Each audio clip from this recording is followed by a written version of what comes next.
show you the chords and then the strum pattern, and we'll play the song, the different kinds of strum patterns, and then we'll play the song. I'm cabling on the 2nd fret here. You could move it around, you could capo it higher, lower. So this is in the key of A, F sharp minor, which I think is a really singable key for groups. That's where we're going to do it. The key we're going to do this song in this Sunday for everybody to sing along with. But again, you know, because it's capoed, you can move it around. The shapes that I'm going to show you are G chord shapes. And so, you know, you can just grab that capo, move it around, and keep your same shapes. The G chord, which looks like this. Got your middle finger there on, it's actually the 5th fret, the E string there, and then your next finger goes there. The pointer finger goes on the 4th fret, A string, so those two. And then down here you got your ring and pinky also on the 5th fret on the B and the E string down there, so that's your G chord.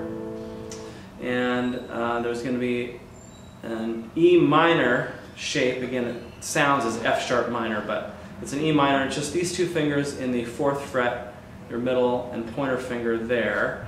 I like to also add my ring and pinky still on the 5th fret as well. So you could either do this version of E minor or this version of E minor, depending on what kind of taste, what you like.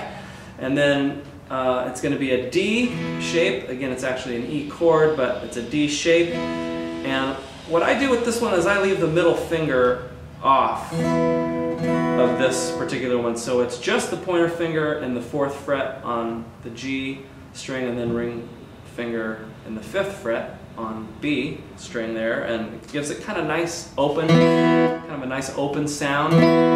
It's a little non-committal, which works well with the melody at the places where you're going to play this chord in the song. And then the next chord is an A chord. It's kind of an A2. It doesn't commit. On the chord sheet you would read an A minor at this spot, which would look like that, but I don't put this pointer finger down. I just do this.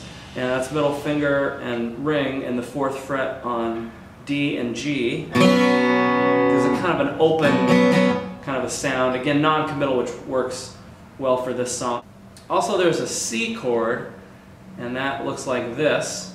Your middle finger on the 5th fret, A string, pointer finger, 4th fret on D, and then ring and pinky like we've seen before in the 5th fret there on B and E. That's a nice sounding version of a C chord, and you don't play this bottom string for that. And then the last chord is a B minor, and this is a bar chord, so you bar the 4th fret, and then middle finger goes on the B string, and then ring and pinky are going to go in the 6th fret, so that's 5th fret, and this is 6th fret, ring, pinky on the D and G strings. And for that you don't play this bottom string, you just play these 5. Alright, let's talk strum patterns for a minute. This is just my take on these sections of the song and how they're strummed. You could interpret it, you know, a different way. This is not necessarily exactly matching the original recording, but it's something I think would work for an acoustic approach to this song. So in the verses, it's very simple, just quarter note downstrokes. 1, 2, 3, 4. And the progression is E minor, D, again without that middle finger, B minor, and C, just with downstrokes. So kind of like this.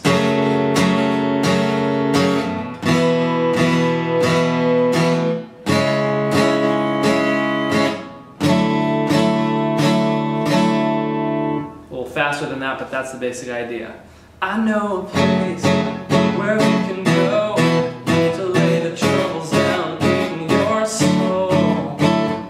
Okay, quarter note downstrokes, that's how that verse goes. Then we get into the pre-chorus, and there we pick it up just a little bit so that it's 8th notes, so it's 1 and 2 and 3 and 4 and I'm still going downstrokes on all of those. I'm not going down, up, I'm just going down, down, down, down, down, down. I think for the intensity that feels right to me. Again, you can interpret it differently, but this is how I'm doing it. So the chord progression, E, D, G, A, 2. And it's 1 and 2 and 3 and 4 and it sounds like this. Like a tide, it is rising up deep inside a current that moves and makes it come alive. Living water brings it into life. Whoa. Okay, so all downstrokes, eighth notes. When we get to the chorus, there are two parts of the chorus. The first part is almost like whole notes where we just 1, 2, 3, 4, 1, 2, 3, 4. We're going to keep our hand moving and we may articulate some of the other beats, but really it's it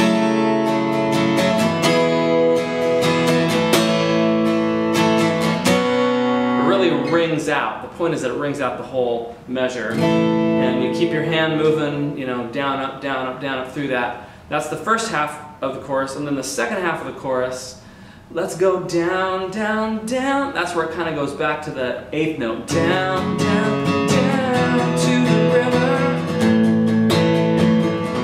So it's two parts. Here's the first half. I'll demonstrate the chorus with that kind of more whole note feel where we ring it out.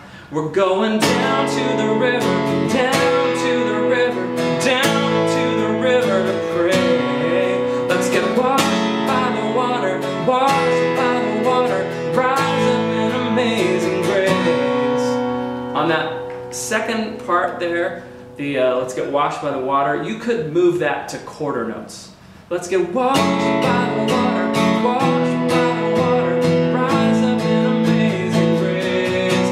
Let's go down, down, down, which kind of sets up the eighth notes that are coming after that, and the down, down, down to the river part. So something, you know, again, your choice, but I find sometimes you start with whole notes and then you ramp to quarter notes and then you ramp to eighth notes. It makes it a really smooth transition between those parts.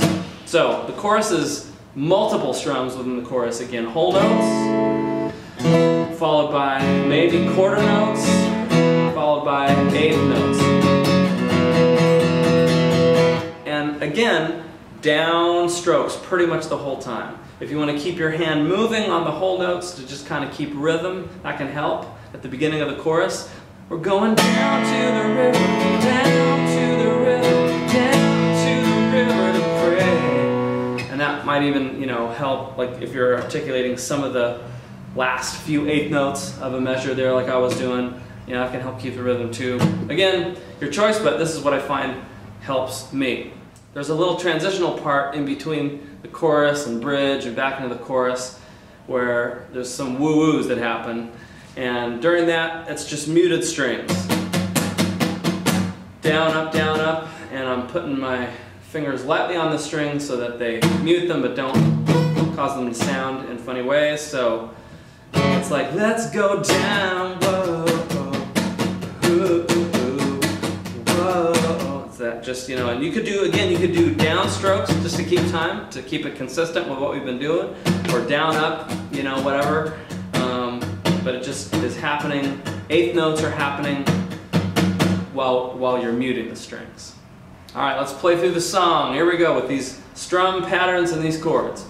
1, 2, 3. I know a place where we can go to lay the troubles down in your soul. I know a place where mercy flows. Take the stains and make you whiter than snow. Like a tide, it is